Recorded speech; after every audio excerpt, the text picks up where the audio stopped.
Okay, so yeah. Oh shit! I pressed the wrong button. So the good news is I got a new TV. Bad news is I'm still figuring it out. Oh Jesus. Oh God. So yeah, I was originally gonna see Cars 3 tonight, but Karina, who I was supposed to see it with, got busy the last minute, so I had some time to myself, and I said, you know what, let's just finally sit down and watch it. Let's just finally sit down and watch the sequel to Equestria Girls. I've been putting off forever, most out of time and laziness, so here I am to talk about it, and my roommate was nice enough to sit with me during this dark period of time. He is now puking in the bathroom because of it, so that's not true, anyway. So yeah, Equestria Girls 2, Rainbow Rocks. It's better than the first one. It's still not for me, but it's better than the first one, I'll say that much. It is another movie that required booze for me to get through, but I did. It's only an hour and 15 minutes, and that's nice too. Fuck, I don't even know what to say about this one, to be entirely honest. Okay, so the story for this one is that after the events of the last movie, everything's back to relative normalcy, except now that the villain from the first one, Fire Hair Lady, I'm not gonna know any names, is now a member of the Rainbooms, which is the new band that the cast in the first movie decided to put together, and there's antics going that way. I kind of knew what I was getting myself into when they said there's gonna be a High School Musical celebration. It's like, oh god, we're doing a High School Musical thing. Okay, now to be fair, there is no song in this movie that's as bad as the one that was in the first one. I will say that much. The villain songs aren't terrible. It's all in that. It all fits in that cliche of like 2010 style pop, which is not my preference, but it's not the worst in the world. I've heard worse at musicals in the past few years, so whatever. It is what it is. But there is these three new villains that are there were also ponies from the other world that got banished in this one apparently centuries ago, called the Sirens, and they feed off negative energy by singing, and they make everyone fight and all that stuff. And the sad part of this is that I was kind of not disagreeing with the villains the majority of the time in the movie. But they sense that magic has now appeared in this world because of the events in the first movie, and say, we must go find the source of this magic and take it for our own.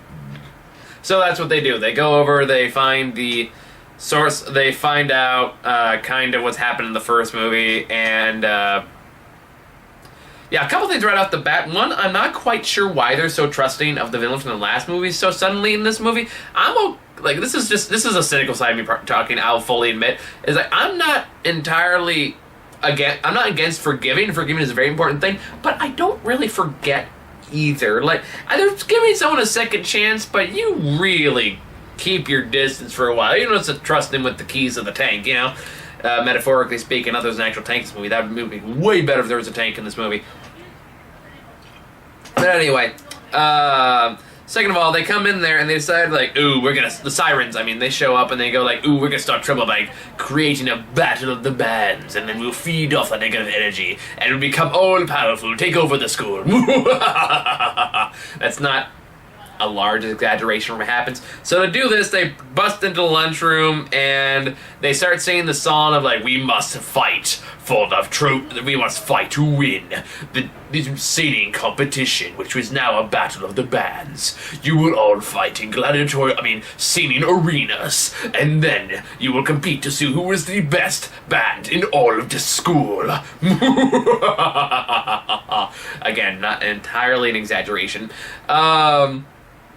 Now, to be fair, with how the way Sirens are, like, my thought going on was, like, the whole song was, like, there's, like, a little competition, not a bad thing. You should try to be the best, and and all this kind of stuff. I'm thinking, like, I know I'm supposed to think they're the evil ones, but I'm also of a mind that ambition is not entirely a bad thing, and competing every once in a while is actually good for you. Not to the point where you want to murder the other person, mind you, but a little competition here or there, not a bad thing overall. So that was kind of bugging me when I was hearing that. Granted, this is still what I was seeing by myself and a little pissed. Once my roommate showed up to help out, that made it a little more tolerable to sit through. It's probably why I'm not as mean to this one as I was in the last one. It's still not for me. I think it's safe to say, but I will acknowledge that this is better. Mostly because it's not quite as indulgent in the high school cliches as the first one was. The first one went through the entire playlist of cliches, and it was really obnoxious and annoying. This one mostly falls into the High School Musical cliches, and that's not as annoying. It's still annoying, but it's not as annoying to me anyway.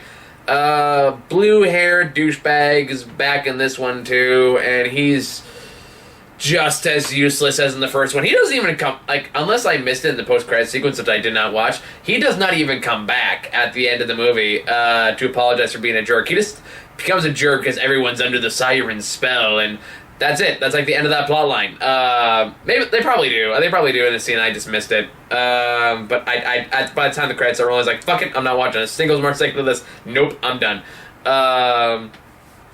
So yeah, then through several plot devices, they somehow get in touch with purple hair Princess Pony from her world, and then Princess Pony makes a device that allows her to go back into that world because she's an engineer in the show.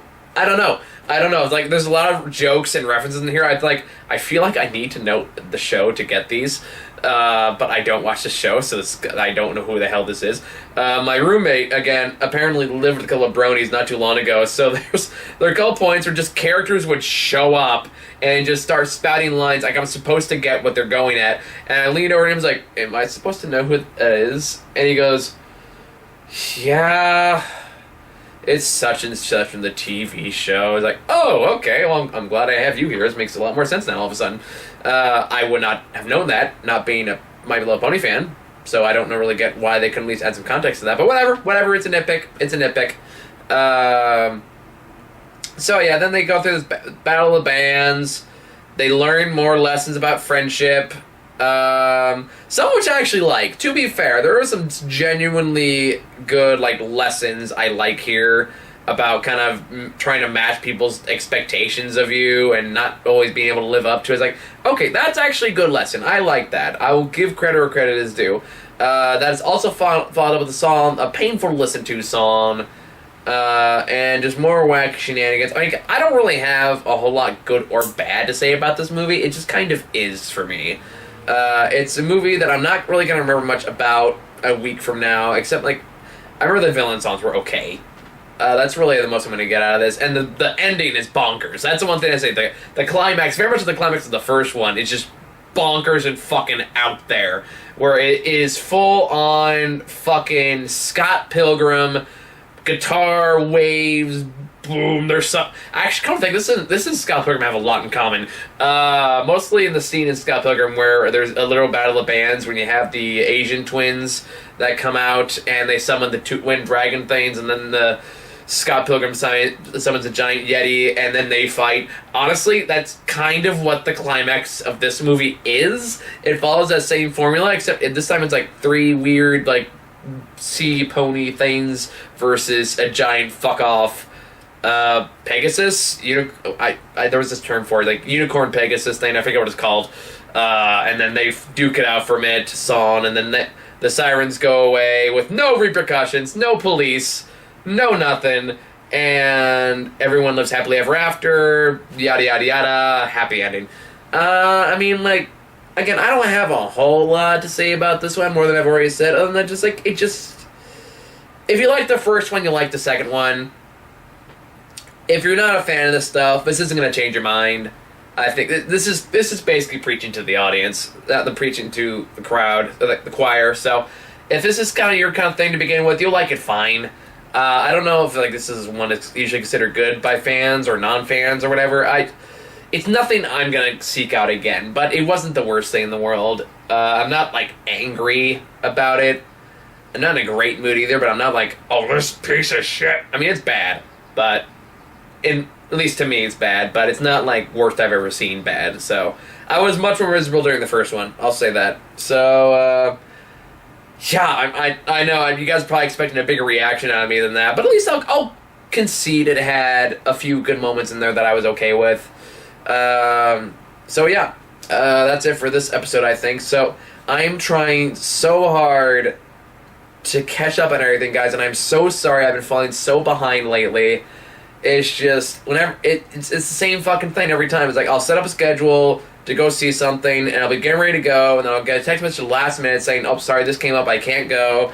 At that point, it's like, well, fuck it, I'll just go home because I'm tired and I don't want to see this piece of shit by myself. And then it doesn't get done, and that's been happening a lot lately, and I'm so sorry that's been the case.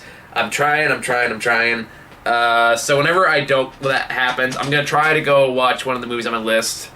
I got a long list now. Like I got a lot of requests. I think the next one on my list is Yoga Hosers, so I'll make time to watch that eventually. So whenever I don't get a chance to go to the movie and see a movie, I'm gonna try to make one of these just so I have something to show, because I feel bad that I keep missing out, and that's not fair to you guys either. So I'm gonna do my best.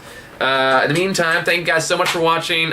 Stay tuned for later this week. I see Cars 3 and Transformers, and there's a few other movies coming out. I don't know if people care enough about that movie to make it really worth the effort to go see them, but I'm good. If I can, I will.